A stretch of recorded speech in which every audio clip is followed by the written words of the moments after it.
So today's session will talk about CV writing, interview preparation.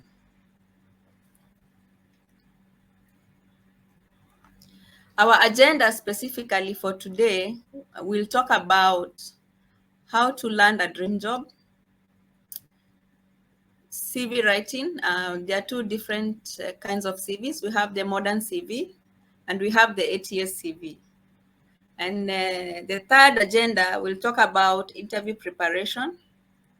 We'll talk about how to prepare yourself for an interview before the interview, during the interview, after the interview, and pitfalls for the effective interviewing.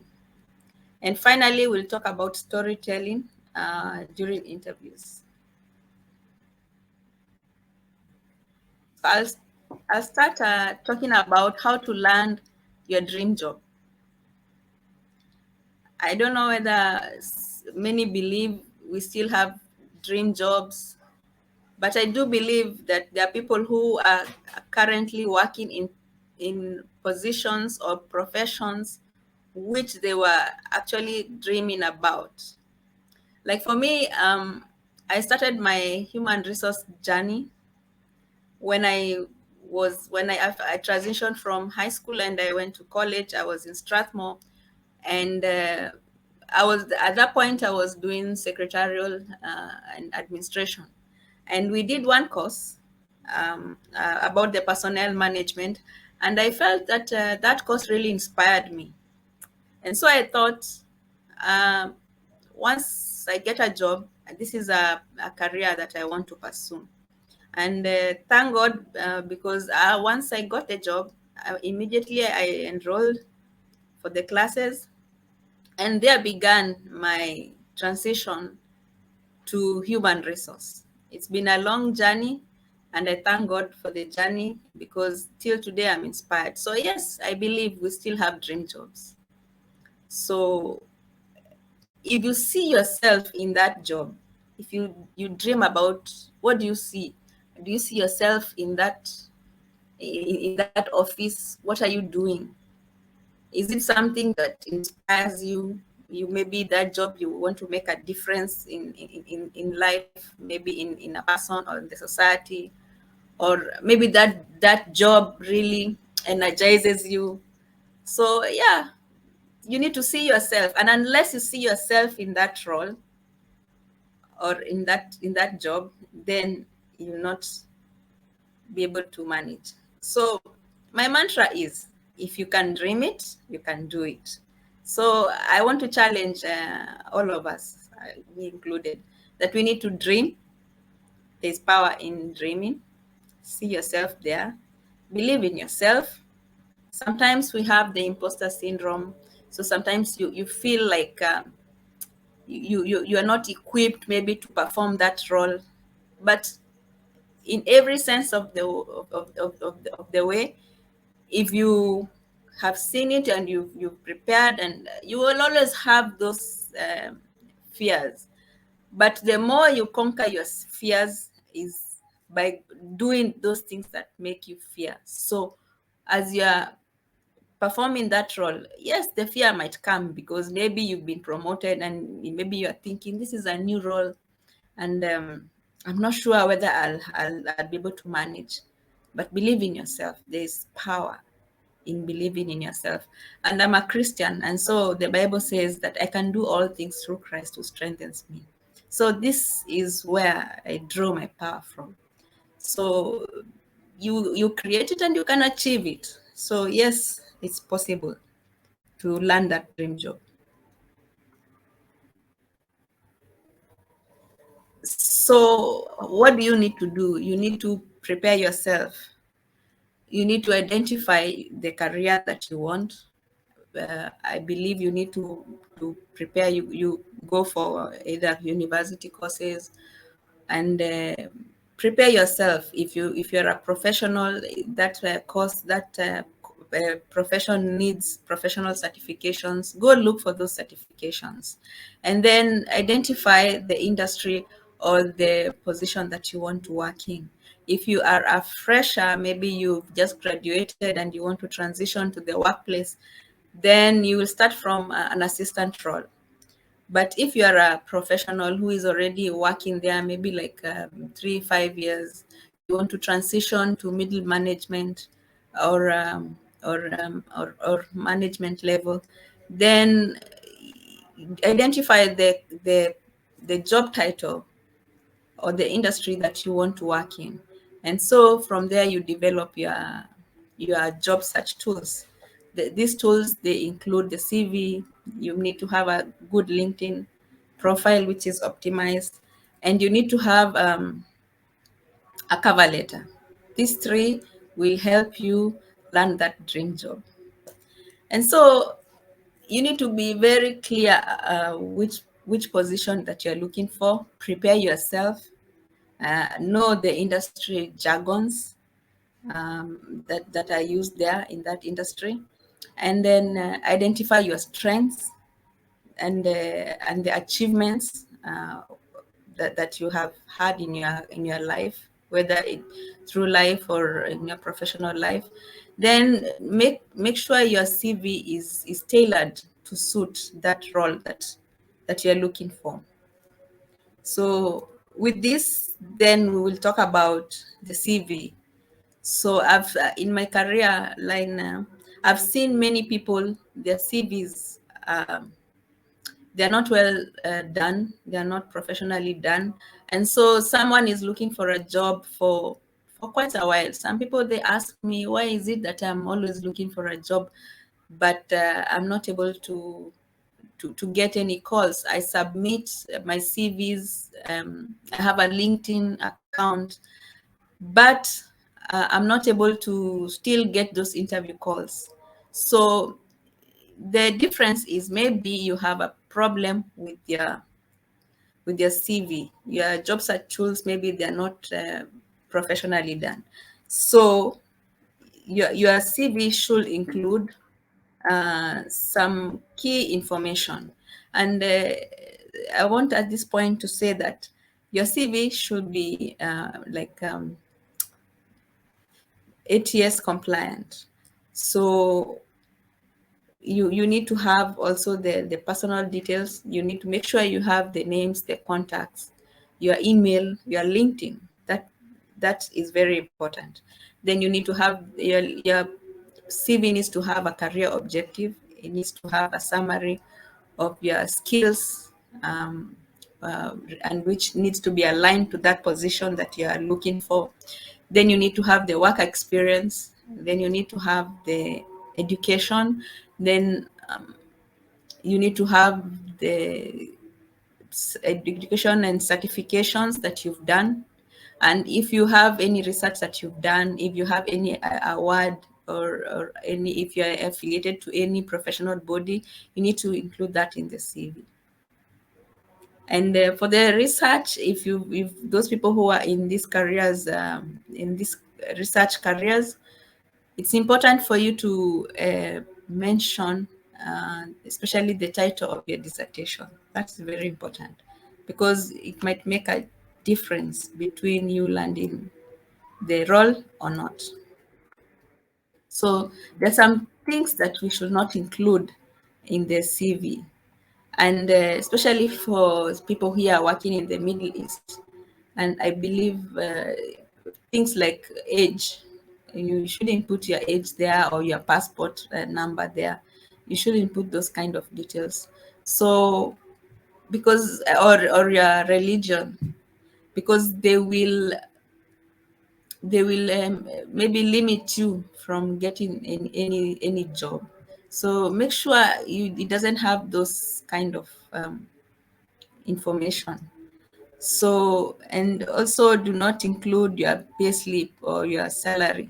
Those are confidential information that you really don't need to put it there. And yeah, those are some of the things. So we'll move to the different types of CVs. Like I said, we have the modern CV, which this is the kind of CV that usually we give to the human recruiter. So if you are looking for a job and someone tells you, send me a CV, then if you're sending to the email, and or they ask for a resume. Maybe they want a one-page CV, so they can have just the details. This is the kind of CV that you send. If you look at it, it's professionally done. It's very attractive. You know, as humans, we are attracted to visual. So color it brings it to life. However, this CV is not optimized. So it's not optimized. So if you want to submit your CV through the job portals, then you cannot be able to use this CV because it will not is not customized for the ATS system. So yeah, and this CV, you can also give it to someone who is asking for it. You can just give it by hand. The ATS compliance CV is very, very important. Now, many people who are looking for jobs. Sometimes they don't understand why they are not able to get the job, and sometimes they are qualified, they have everything, but it all boils down to your CV.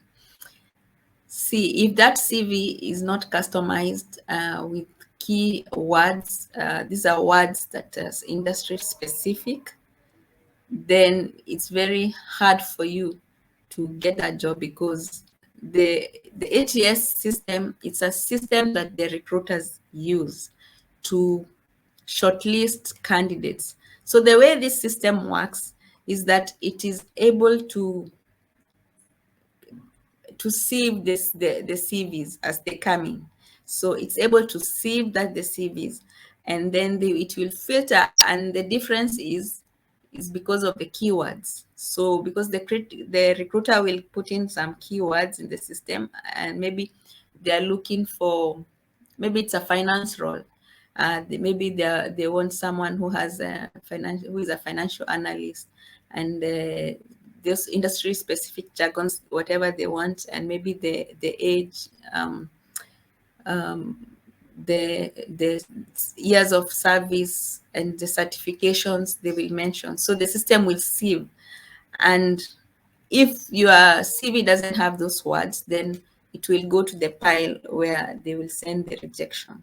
And if your CV is professionally done and it has the keywords, and you're qualified for that position, then it will take your CV to the recruiter in that pile, and the recruiter will be able to select your CV and shortlist and check all other details, and then call you for the interview. So you find there are 75% of the CVs that are sent online and through the ATS. 75%, you can't believe they're rejected. Only 25% of the CVs are able to move ahead to the recruiter. So it's very important for you to make sure your CV is professionally done. And like as in the beginning, I said about, I mentioned about the personal details. Some people, they put the personal details on the header. So if you put your details on the header, there's ATS, when it's scanning the CV, then it will not be able to capture that information. So as long as that information is not captured, then you will not be able to be called, because even if it goes to the human recruiter, they will not be able to know who it is that they need to call. So make sure as you're doing your CV, do not fidget with the margins. Let the margins remain as they are. So then we'll move on to my other mantra is the future depends on what you do today. So what are your goals? And like your goals, you break them down to maybe quarterly goals, you break them down to monthly goals, you break them down to maybe weekly goals and daily goals. So every day you need to be working towards your career. You need at least, make sure at least 1 hour, 1 hour, 2 hours, you are working towards your career. Small steps, but it might be something small, but that's something small will continue to make you grow in your career. So this is my mantra, which is given by Mahatma Gandhi, who was an Indian. So we'll talk about interview preparation. What are the things that we need to do before the interview? Now we've received that golden call, okay? So we need to prep. And here it makes all the difference. The things that we do before the interview makes a difference on whether we will be able to get that job or not. So number one, you need to make sure that your whatever your dress or your attire for the interview is ready. It's suitable for the role. I'll prefer a formal dressing because you can never go wrong with formal dressing. And in many offices, they're using the offices they use formal dressing. So make sure you have your portfolio, which includes all your certificates. You need to have a copy of your CV and any other important information. You need to have it in your portfolio. Make sure you have a pen and a notebook.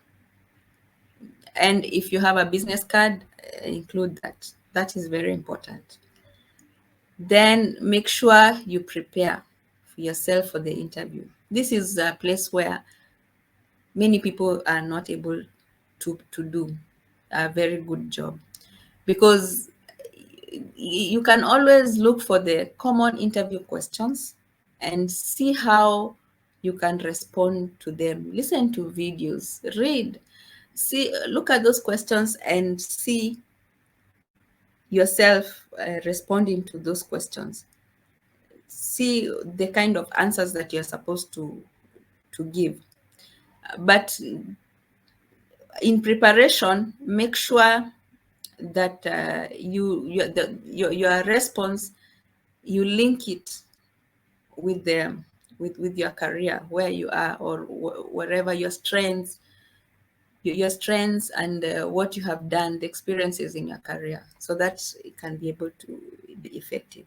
So it also includes standing in the mirror, asking yourself this question and seeing yourself respond to them. So that is how we prepare.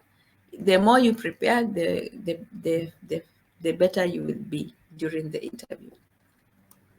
And make sure when you on the day of the interview, arrive early. On that day, at least minimum 15 minutes. And during the preparation stage, you need to find information regarding the company, identify where the company is, identify the location, identify which industry this company is in. I check check the company products. What are the financial informations there? Whatever information you can get about the company, the better. Prepare and be ready with it. So during the interview, come 15 minutes early. Make sure that you're smiling, be friendly to everyone, because just know everyone is looking at you and everyone is interviewing you, from the security to the reception. So that is very, very important. So when you go to the interview room, you have to make sure you're smiling, greet those interviewers, and let them give you a seat, offer you a seat. And when you're responding to the questions, make sure you are audible enough to and respond to their questions as fast as you can. And just respond to those questions as much as you are able to respond. Make sure that that if for the questions that you are not able to understand, you can ask them about those questions. Ask them to repeat the question and see if you can, and ask them to give you a bit of time to respond, because sometimes the interviewers, they will ask you some curveball questions, where which ones the ones that you did not prepare for. So those kind of questions, you can ask them to give more time so that you can be able to get more time so you can respond to them. So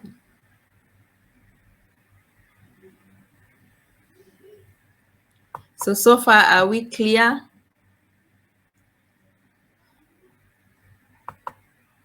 Are we clear about the before and after?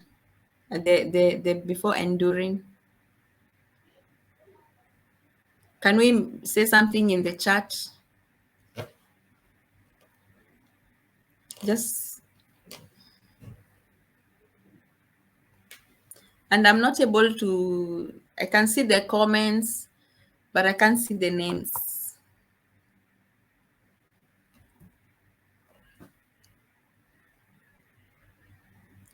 You can write aha in the chat box before we continue.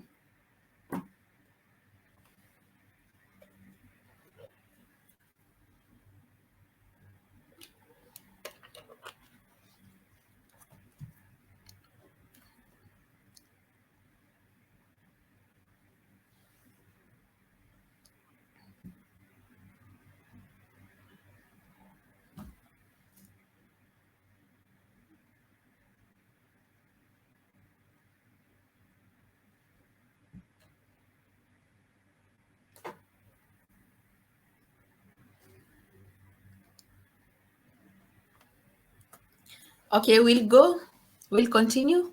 We'll talk about after the interview. So after the interview, once you finish your interview, during the interview, once you finish, I forgot to say one important thing. Make sure you prepare for some 3 questions that you need to ask the interviewer. Because as much as they're interviewing you, you also need to ask them about the company. Remember, there are many companies out there which we might think from the outside, you think they're great, but when you get inside in the company, you find the culture is so horrible. And especially if you are trying to move from one company, you already have a job, and you want to maybe take a different role, you need better understand the culture there before you move, because I've seen some people, they move and they're not able to manage. So in my career, I've seen several people, they resign and they go to other companies. After maybe 6 months, they're calling me, Esther, can I have my job back? Why? Because there I thought it was good. They gave me the money, but the culture is so horrible. So is it possible for you to give me my job? So it depends. If it was if you are very competent staff, and if they say if you are the cash cow, so sometimes if the management they accept, then they might accept you back if they approve. But you find that not many companies will take you back once you leave. So make sure you have 3 questions that you will use to interview them, and see if there are people that that are working in that space, in that company. Ask them how is it working there? How is the management? Those kind of questions. Then you analyze what they told you, and this information. Go online to different sites like the Glassdoor. Indeed, you find those reviews there, employee reviews. They will always tell a story. So do your research well before you jump to the other side. Remember, sometimes the grass looks better on the other side, but actually sometimes it's not. Okay, so do a thorough job when you want to get to shift or to move. And so after the interview, follow up with the follow-up email. Send an email, thank them for inviting you for the interview, for that session. Tell them that you are excited to learn that job. Okay, see, depending on what they told you, and they asked, because maybe one of your questions should be, what are the challenges that they want to solve concerning that role that you're interviewing for. So then see how you can sell yourself depending on whatever problem they want to solve. So tell them how you will be able to add value to that once you to their company once they give you that job. And follow-up email, it should be done fast, immediately after you leave the organization. When you finish the interview, within 24 hours, make sure that you have shot that email. It's very important. And wait for their response.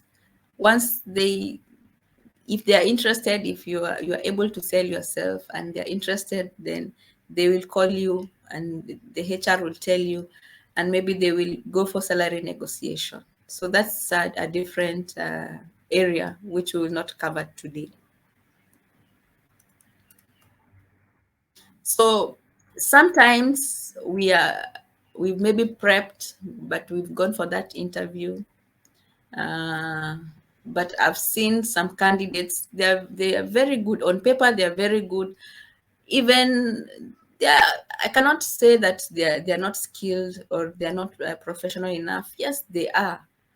But the problem is maybe the way they present themselves during the interview. Maybe that was the hindrance. So these are the pitfalls where maybe you did not interview well. So sometimes candidates arrive late for interview, maybe because of traffic. You might even have left early, but because of traffic, maybe there's an accident. In that kind of situation, sometimes it's not your fault. So just inform the HR. I might be running late because of ABCD. But if you don't have any excuse, then you see, and you did not inform them, then you see it works against you. Arriving late because the interviewers are ready, they have already blocked their calendars. After that interview session, it's very hard for them to maybe see you. So respect their time and go early for the interview. Then sometimes I've seen candidates coming in and they're inappropriately dressed. Some of them, the cleavage is showing for the ladies. They have dangling earrings. So you see, I put a photo of a lady here who is looking very engaged, and you see the way she's smiling. She's professionally dressed, So this is the kind of image that you need to uphold during interviews. And some people, they don't prep, they don't understand the common interview questions. They did not prepare the answers in advance. So you see, the studies shows that if you are not confident with yourself, then you will respond in a low tone, or you will mumble, and so nobody will be able to understand what you're saying, and that is verbosity. So make sure you are clear enough, you are confident enough to respond when you are responding to those interview questions. Make sure you research for the role. Some people you have seen, when I ask them about what do you know about our company, it's a very simple question. I just want to know whether you are engaged enough, or are you inspired to come and work for us? What is it that inspires you? So if you don't even know the products, I've seen some people, they don't even know the products that we deal with. They don't know about uh, they don't have any basic information. They don't know about the core values, or what is the mission, or what is the company vision. So it becomes a challenge, because it means this person is not really interested with the role. That's the message that you're sending to the recruiter. So the other one is, you're talking about your current or your last employer. Sometimes maybe the candidate, maybe they were fired from their position, or maybe they're still working, but they have a challenge with their manager. Okay, so when you come for the interview and you're talking ill about your company or your previous or current, that it doesn't go down well, because maybe after we give you this job, maybe 6 down, 7 downs, or maybe some time down the line, then you will also go to another place and you talk bad about the company. That's the image that you're trying to project. So we need to be very careful when we are responding to this kind of questions. Even if you have a very difficult time with your company, make sure you don't say anything negative about the company. And you need to be engaged, you need to be smiling during your interview, because you see, even when you smile, a smile boosts your confidence as well. And they say you need to pass that. There's an airport test. You need to pass it. This is where you need to have that like ability. The interviewer, they are asking themselves, if we are locked up, maybe in a room, okay, and we are there, is this the kind of person that I will be happy staying with them in that room? Am I going to engage with them? Is it the person that I want to stay with them in a closed space?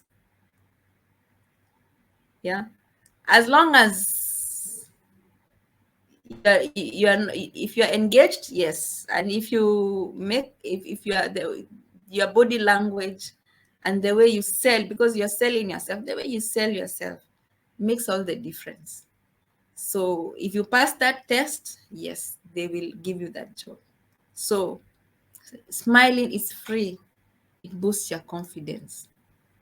It makes all the difference between you landing that job and not getting the job. And then I've already mentioned about the airport test. So finally, we'll talk about storytelling.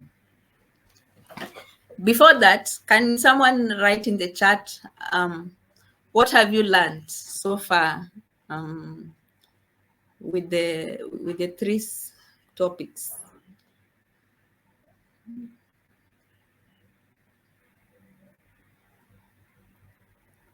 The before, during, and after. Can someone mention there on the chat?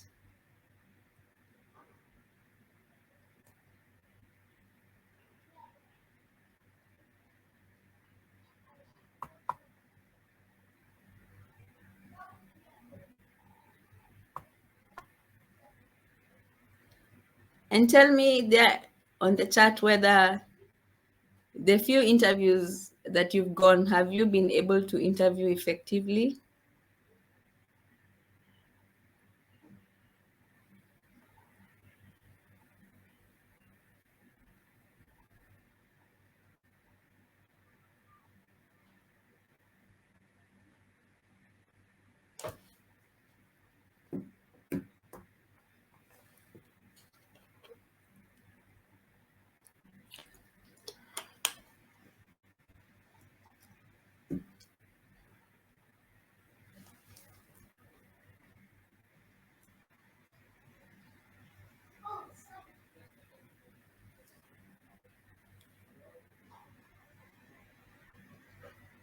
So I'll move to the storytelling.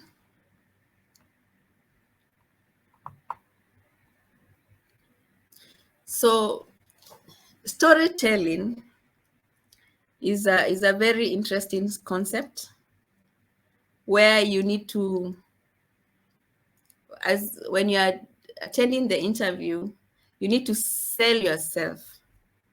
You need to learn the art of storytelling. The way you respond to the questions, because there are different kinds of interview questions. We have the behavioral interview questions and the competency-based questions. This kind of questions, you need to use the STAR format. That is situation. You need to talk about the situation. Because maybe they will, these kind of questions are like, tell me about a time when you maybe worked, if I want to know about teamwork or collaboration, tell me about a time when you had a conflict with your coworker and how did you handle it. So this kind of a question, you need to you cannot respond with a yes or no answer. So you need to respond with a specific incident that happened, and the interviewer wants to know how you were able to solve, because conflict management is one of the important competencies that you need to have. Because in the workplace, especially that the people come from different backgrounds, and here, especially in the UAE, it's diverse. We have diverse nationalities, belief systems, religions. So it's very important for you to be able to know how to respond. So you need to respond with the situation. Tell the interviewer, this situation, when did it happen? Who was involved? Just give a brief about that. What was the task? Talk about what was the problem that took place. What action did you take? Okay, maybe did you go to the manager, or did you try to resolve it by yourself? Maybe you engage with the co-worker, or maybe if you're not, did you escalate it to your manager? Whatever action that you took, it's very important. Make sure you include it in the story. And after taking that action, what was the result? Were you able to resolve that conflict with your co-worker? That's very, very important. So this format, you need to package your answer and tell and make it a story. So respond in a storytelling format, but it needs to be very short. Shouldn't be something that is very long. Should be at least 2 minutes long. And engage yourself.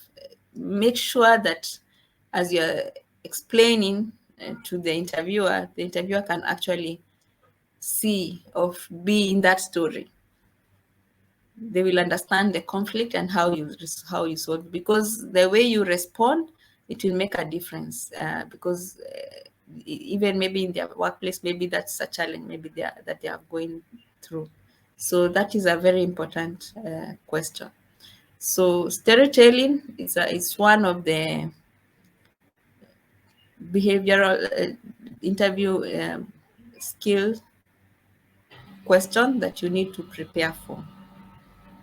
And it is usually industry specific.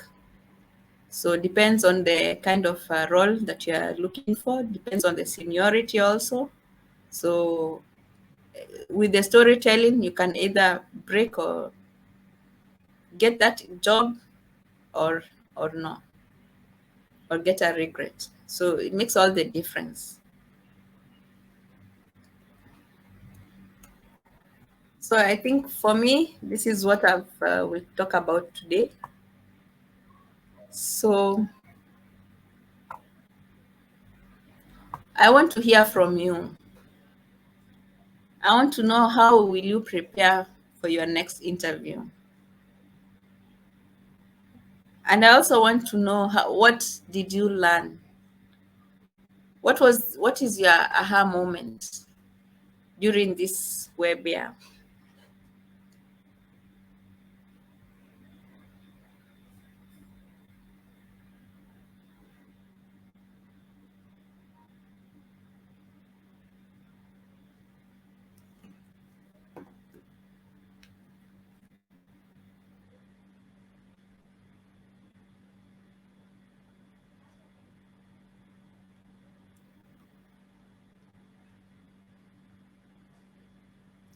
Who's with me?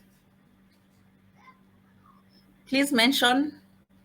Let me know what you have learned, and tell me how will you be able to prepare yourself for the next interview?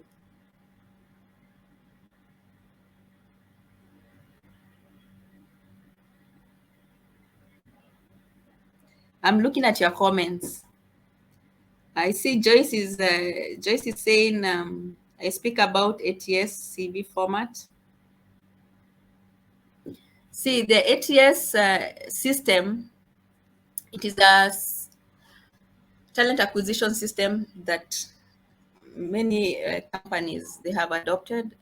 Every time you see the job advertisement is asking you to upload your CV, and then you upload your CV and you submit, it means that company is using an ATS system. So this system it assists the recruiters to identify or to shortlist candidates in a much lesser time, and it also sieve the CVs. And you see, they depending on the keywords that they have put there, that they these keywords they are industry specific, but also depends on the role. Maybe uh, they're hiring like maybe a HR manager, for example. So they will ask, they will say this HR person, I need this. They will mention the kind of skills that they need, the educational certifications that they need, the experience that they need. Maybe how many years experience. Maybe they need 15 years experience. They will indicate 15 years. They will also put the keywords for the depend on the based on a job description. There are very specific areas that they need this person to be knowledgeable about. So they will put in those keywords. So those are industry specific, and maybe some companies they will mention we want this age, like depending on the role, we want maybe not more than 40 or less, or for this position we need less than 25 years, whatever it is, they will put. So then the system will scan the CVs, and it will they try to identify the CVs which are aligned to the information that the recruiter has put in the system. So that's how it works. It is a system that helps the recruiters really to shortlist the competent candidates. So it means if your CV is professionally done and with the right information, the system tends to think you are competent, which sometimes people they know how to play with the system, but they are actually not qualified. But the goal of the ATS system, and for you to put this information, is the goal is for you to make sure that your CV lands in the recruiter's hands. Because if it goes to the recruiter, then it's easy for you, if you're qualified, to sell yourself. But as long as your CV is not, it doesn't go to the recruiter, you'll always get a automated reject message or regret message from the system. So that's the importance of the ATS. And sometimes it depends. I have seen when I studied the ATS, and I've seen there are some systems which are biased, really. Like I saw in Amazon. Let me not mention the but it's there in online. It's the system was rejecting some certain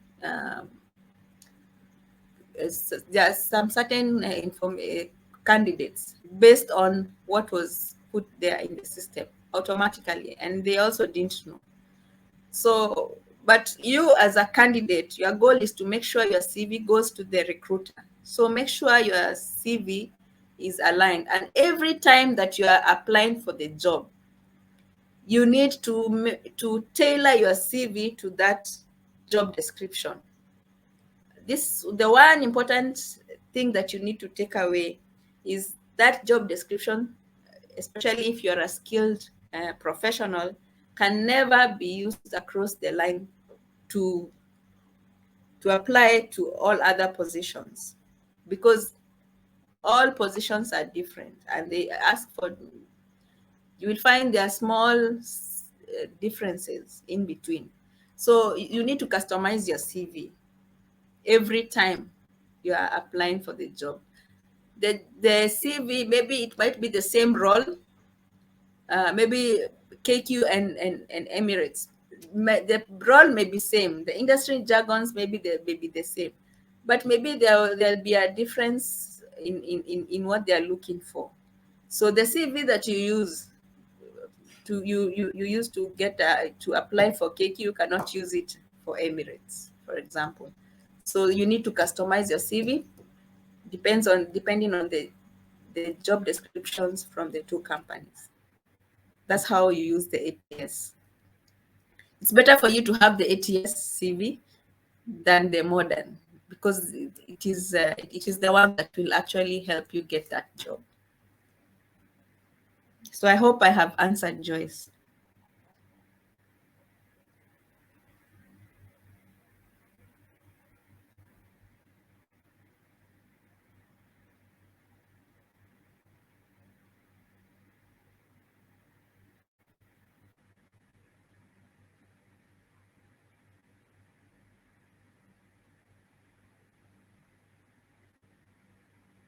I've read through your comments. Thank you very much for the comments. And I hope this session was valuable to you. I hope the information that you have learned, you will share it with the other people who are within your network, and that this session will help you to position yourself for your next role. So I think we are over 4 minutes above the scheduled time. I want to thank you very much for joining us for this session. And I want to thank Pastor Mrs. Olabode for joining this live, for Ruth, and for Mama David and David, my husband, for joining this live. Thank you very much for your support, and I hope till next time, I wish you all the best. May you have a wonderful week, and may God bless you. Bye-bye.